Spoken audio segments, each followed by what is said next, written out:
Legal stuff, enjoy the video.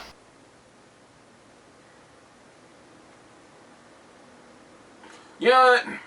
Screw it.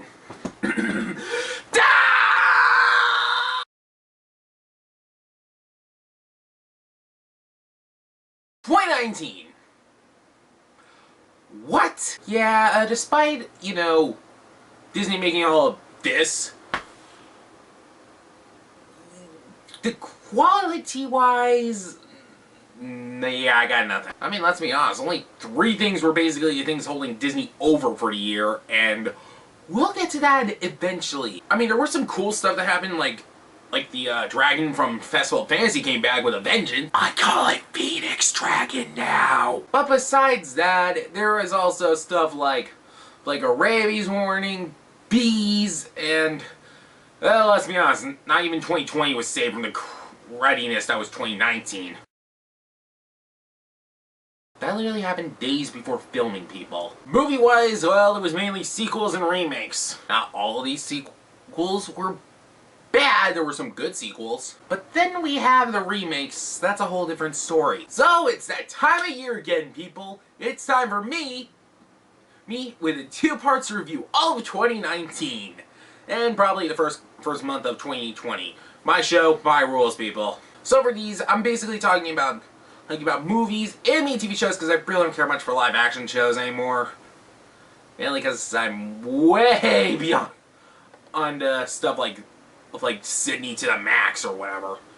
Also, why do I know that? We'll also be talking about theme park attractions and lands that have opened and or closed. And for the first time ever, we're going to be talking about some certain video game releases, with the exception of that Tsum Tsum game for Nintendo Switch. I think even Nintendo Switch owners didn't even know that existed. I'm pretty sure even Tsum Tsum fans, I've got to admit, they didn't know that existed. And because I already reviewed one of them this past year, and I kind of want to talk about the other one, what do you got to talk about?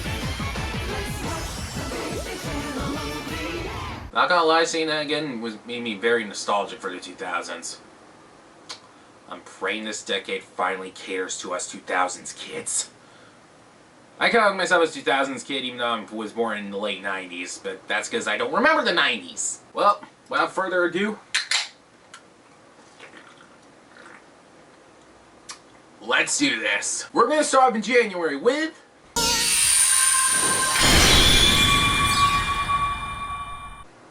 I have never played a Kingdom Hearts game in my life. Okay, that's not entirely true. I did play the Game Boy Advance game, like the very first Game Boy Advance game back when I was a kid, and I also tried the first game when it was re-released on the PS3. But there's a problem with it. I kinda suck at those kind of games. I really suck at JRPGs. So yeah, don't ever expect me to be a Final Fantasy fan anytime soon. But from what I heard, the game was pretty good. I wish I actually got a chance to actually try it myself, but like I said, I do not. I just suck at playing those kind of games. It also doesn't help that I don't own either PlayStation 4 and Xbox One before I start going, loser! They're getting new systems by the end of the year anyway, so one, I'm just avoiding those systems right now because I know they're at the dead or lifespan, and 2, I just didn't really have any interest in picking up those. I also didn't have any interest in the Wii U, but now I have a lot of interest in the Nintendo Switch, but that's a whole different story. Now let's go into February 2019. And the only thing worth noticing of February 2019 was, well, a remake of a cartoon from my childhood. So what's the sitch? I was gonna make a review about it, but unfortunately kind of snowballed into, well, probably one of my worst problems ever. I couldn't get like a good amount of clips for it. So instead I replaced it with the first 4 Dummies episode, and, well, you can watch it right here. Now, how do I feel about this? Honestly, I just thought it was meh. It was not childhood ruiner like I thought it was gonna be. And by the way, no matter how many times I say it, I don't think I am ever gonna pronounce it correctly. It wasn't bad, it wasn't even good, it was just eh. Some of the voice actors from the original cartoon came back, mainly these 3. 2 of them reprising their roles, but then again, I am not surprised that Patton Oswalt showed up again, because that guy's literally in everything. And it's also kind of funny that who they got to play Ron was Sean Gambroni. I hope I'm pronouncing that name right. I'm sorry if I pronounced it wrong. I'm sorry if I had extra letters. I'm just bad pronouncing names. For crying out loud, I still can't pronounce the guy who currently voices Mickey Mouse's last name. The reason why I find it funny is because they both wind up playing the same character on the Goldbergs. I'm not making that up. Also, it was kind of nice seeing Allison Hannigan again. I'm only saying that because she plays one of my favorite characters on How I Met Your Mother. And because of How I Met Your Mother, I kind of expected her to say this to Dr. Draken. You son of a bitch. Although my biggest gripe about the film was the big twist, because not to sound mean or anything, but you literally did this before! Kim. Eric. Actually, here, I'm known as Synthodrone number 901. As you can see, I'm far more complex than that. The only difference is someone was dumb enough to give Athena emotions and feelings. I don't know if that would cause or prevent a robot uprising, but either way, I'm scared. Okay, a lot happened in March. Like, a surprising amount. Disney bought Fox and then immediately shut down Fox 2000, but is anyone really going to be that depressed that Fox 2000 is gone? They're mainly known for making those Diary of a Wimpy Kid movies. I never really seen any of them. I was more of a fan of the books. So it's not that devastating of a loss, to me at least.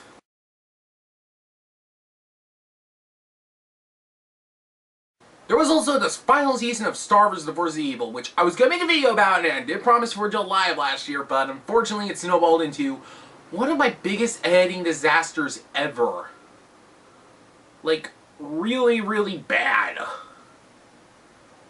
So bad. It was just better off to just not do it and hold it off to here. So, in a way, this is technically the Star vs. Force Evil final season review, in a way. But I'm going to shorten it for the other time. Tom and Star, they broke up. Star and Marco finally got together. Magic is officially dead, killing off pretty much half the characters on the show. And although thankfully the laser puppies are okay, they just don't have lasers coming out of their eyes anymore. Star and Marco's love brought Earth and me together to create Earthny or Mirth or whatever. They never really explain what's gonna happen because the ending was rushed. It was all 1.5 hour episode. There's so much that they left unanswered, to the point where people have been starting to beg for a season 5 or a finale movie. I'm one for the latter. I like the idea of a movie because we do not need to drag the show on for a whole nother season. Then again, it was actually starting to get to the point where fans of the show started mailing cans of corn to Disney. I wish I was making that up. I'm sorry, it just seems ridiculous. I mean, they did donate the cans of corn to, like, a homeless shelter, but it's kind of insane that people were sending cans of corn. I know Muni has, like, a vast supply of corn, but did you really have to send corn? More specifically, canned corn? You know how much salt's in that stuff? And one more thing I kind of had to say for last.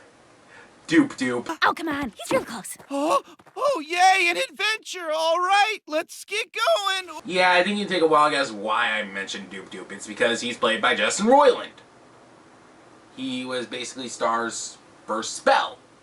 Doop, not Justin Roiland. I think you know what I'm trying to say there.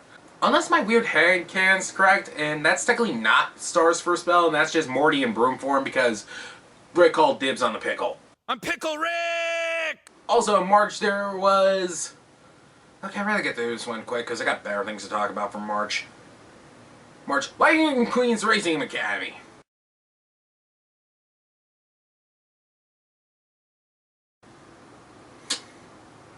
Lightning McQueen's Racing Academy. It kind of sucks. This was clearly made just so they can get some kind of Cars attraction in Walt Disney World. I don't know why, but this was kind of unneeded in my opinion. You know, the Lightning McQueen animatronic looks nice, but was it really something Disney World kind of needed? The answer is no. And also, despite the fact that at the end of Cars 4 with the new paint job for Lightning McQueen, they went back to the original one because, well, I guess from a business standpoint, it's the only one that people recognize when it comes to Lightning McQueen.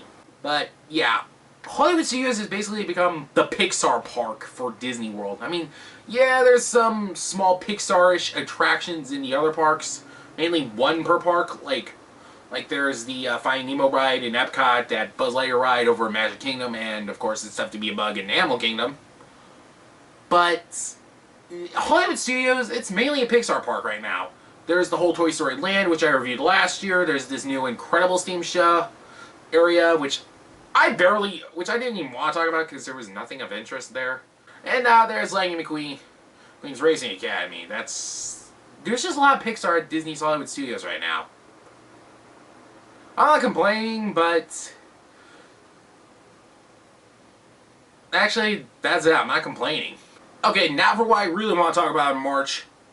Captain Marvel. Not what you think I am.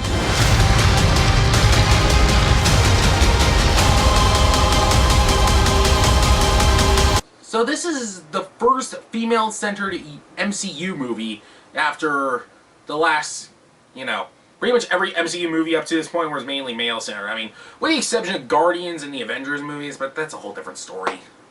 Also Ant-Man and the Wasp, but that was more of a team-up movie. Although, there's one thing I kind of have a big gripe about, and that is, well, just watch. Last time I trusted someone, I lost an eye. Those bad guys still in there somewhere. Oh, motherfucking! Normally I would never say this in front of Samuel L. Jackson since he legally owns a swear word.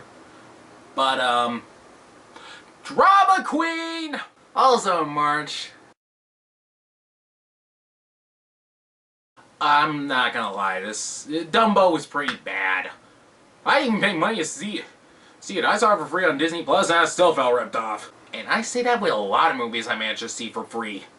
Yeah, I'm still gonna prefer the animated version from the 40s. I mean, yeah, it didn't age the best, but it's at least Dumbo looks cute in that one. I mean, real little baby elephants, they're kind of cute, but when they're clearly CG, they're creepy. Also, we got one more thing in March, and that is Ant-Man and the Wasp Nail Battle in Hong Kong Disneyland.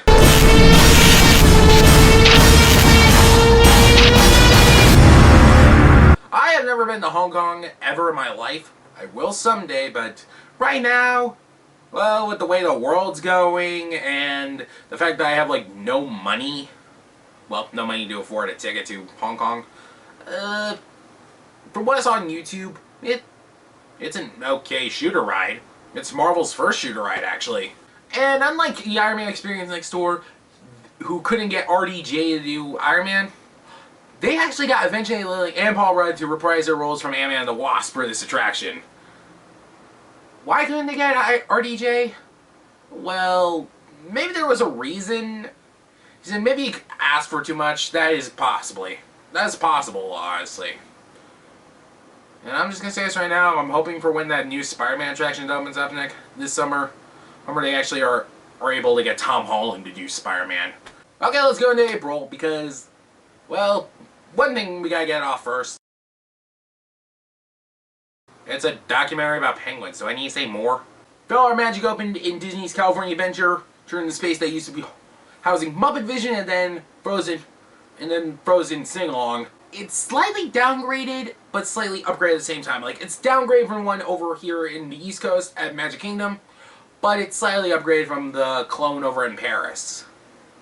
I mean, the one in Paris is nothing to write home about, but that's because they missed a lot of stuff that kind of made the thing crucial to what made Filler Magic that good of an attraction. And over at DCA, while it's slightly downgraded, it's also upgraded from Paris because one, it actually looks like an actual opera house in a way since it's using the old Muppet Vision Theater, and two, well, there's one thing California has that Paris doesn't. And that is the animatronic of Donald Duck's lower half. Speaking of Paris, 2 attractions closed on the first day of April. Perfect timing, guys! Actually, these are attractions I don't think anyone would be that upset about it's going away. The first one was Paris's version of Disney Junior Live on Stage, which means now all versions of the original Disney Junior Live on Stage is officially gone bye-bye. I find it weird that Paris has it. I mean, in America, kids just are raised by televisions in a way. I mean, not all kids, but Let's be honest, some parents are just lazy enough they just have Disney Junior on for little kids. So that might explain why it's on both coasts in the US. But what the heck was Paris' excuse? They had nothing else to do with that space right there? It's being replaced with a new Disney Junior preschool show called Studio D. I think we all know what D means. It stands for Disney. The other attraction that closed was the Armageddon Special Effects show, or as it's known over there as... I'm sorry, I cannot pronounce that for the life of me. I know some French, just not all of it. It was an opening day attraction at Walt Disney Studios Park in Paris, but it feels kind of weird that they had an Armageddon show, because, well...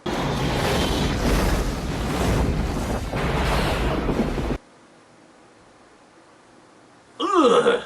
It also didn't really age this, because 10 years after opening, I think his pre-show best describes it. Woo! Hi, I'm Michael Clark Duncan, one of the stars of Armageddon. Still such a shame he's gone. Yeah, it didn't really age well in the past 7 years of its life. Plus, hey, for all I know, Armageddon might become like a nostalgic factor, but not a lot of people like it. My parents like it, but a lot of people I heard online just don't really like it that much. I, on the other hand, don't really care much for disaster movies because, well, when I think of disaster movies, a certain channel involving a certain tornado full of a certain animal comes to mind. I think you know what I'm talking about there. Anyway, the Armageddon show over at Walt Disney Studios Park is being replaced with a Spider-Man attraction, which is a good segue right into... I didn't like it. I loved it! Okay, I honestly thought this was the best movie of the year. Not only is it now the highest grossing film of all time, how's that Avengers fatigue doing for you, Jimbo? But it's also, in my opinion, the pinnacle of the Marvel Cinematic Universe. Now the future is up in the air. I mean, yeah, we already got Spider-Man Far From Home, but we'll get to that soon. Basically, both this and Infinity War are like yin and yang. One started off great and ended sadly, and the other ended sadly but ended great. I think you know what I'm trying to say with it. Of course, well, last year, while I bawled my eyes out over this, I can now bawl my eyes out over...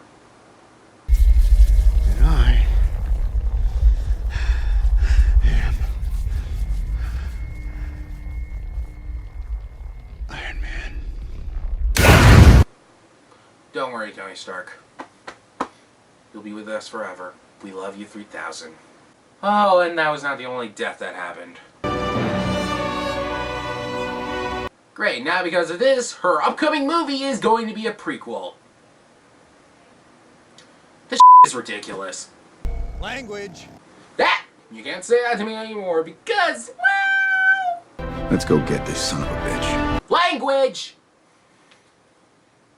Not so fun when the shoe's on the other foot, huh, Cap? I would say more about this, but this, like, I don't know, the idea of Hulk acting like Banner just kind of creeps me out a little, which it did, or the fact that I now have a body like Thor. I'd rather not because he was basically symbolizing depression for it. But on the right side, now I got a character I can cosplay as. Well, a character I can cosplay inside the MCU, that is. But I wish I could talk more. I wish I could talk more, but I gotta get this episode done and over with. Alright, let's get into May.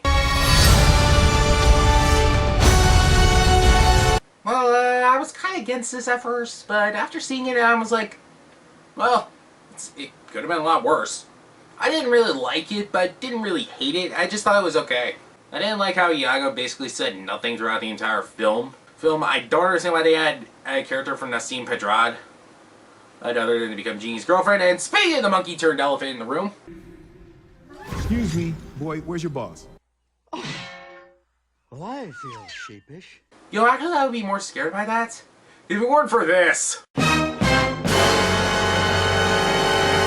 Ah! Kill it! Kill it! Don't worry, Grandpa Simpson. They killed it.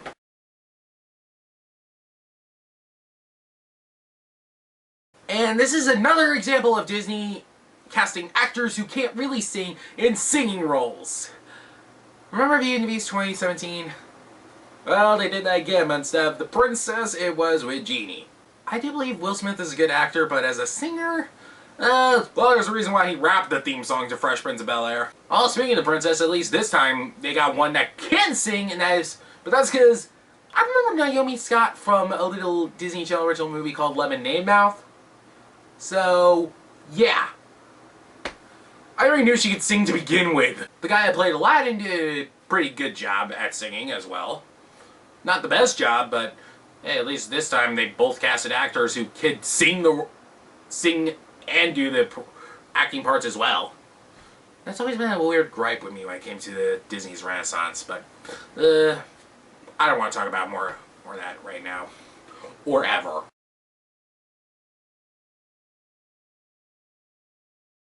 Whoa. I'm going to talk about this when we get to August, when we talk about Disney Worlds. They're basically the same no matter what. But right now, let's get into June with Amphibia.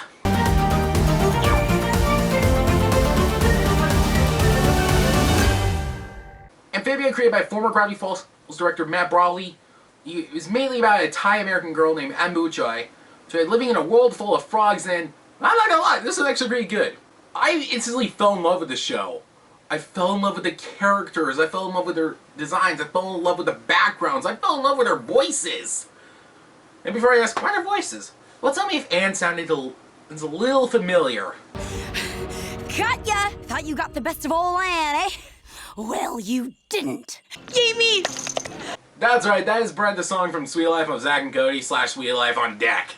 All because of the show, I now have a new spirit animal, that is Spring Planter. Well, I obviously can't because I have the attention span of, oh, look at that. Yeah, sadly that is me. I tend to get distracted while filming these. Now you understand why these episodes take forever. When did that thing get there? And now for the big movie release of June. Would I sound me if I said this movie felt kinda unneeded? Don't get me wrong, this film was good, but I felt this was kinda unneeded to begin with. Although it did introduce some cool and interesting new characters. There's like Bunny and Ducky performed by Key and Peele. I don't know which way I got it right. Oh yeah, I did get it right. There was Officer Gold McDimples performed by Ali Mackey. There was also Forky, who is a literal piece of garbage portrayed by Tony Hale. Strangely not perfect fitting there. And last but not least, the character that stole the show, Duke of Broom, performed by... Look who jumped 40 school buses and landed back into my life. I didn't even need to bother saying his name. It's Keanu Reeves. It's Keanu. The man pretty much owns the internet at this point. As much as I love the new characters about this, I honestly felt this was kind of needed. I mean, it was good, but it didn't really need to be needed. Toy Story 3 felt like the perfect finale to the Toy Story franchise. Although it was actually pretty cool hearing Annie Potts as Bo Peep again, especially since, well, she was absent from the last Toy Story movie, so now this kind of makes up for Bo Peep's absence. What I'm hoping is that they don't label Toy Story like they do with Star Wars. Whereas right now, like, Toy Stories 1 through 3, that could be, like, labeled as the Andy Saga. Now, 4 up until, like, I'm guessing Toy Story 6, which I hope doesn't happen, would be the Bonnie Saga? Also, speaking of Bonnie, you know she's gonna realize that, you know, this guy's been missing? Just saying. 6-year-olds tend to change their taste in toys every 2 seconds. They're 6-year-olds. Maybe if they ever announce Toy Story 5, I'm like, let's hope a long time, because we need some break from Pixar sequels. The whole past decade was mostly sequels, with 4 originals and 2 of them being good. Next time on Xander Talks Disney, we'll be talking about July through December. Please like, share, and subscribe, and until next time, well, let's hope I have enough to get me through the next one. Oh, the arm's all gone.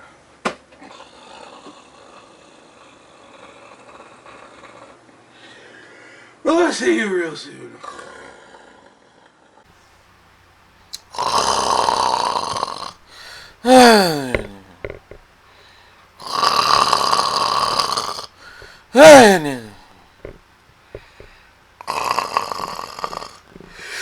Thanks for watching. See you real soon. Oh crap, I'm still recording, am I?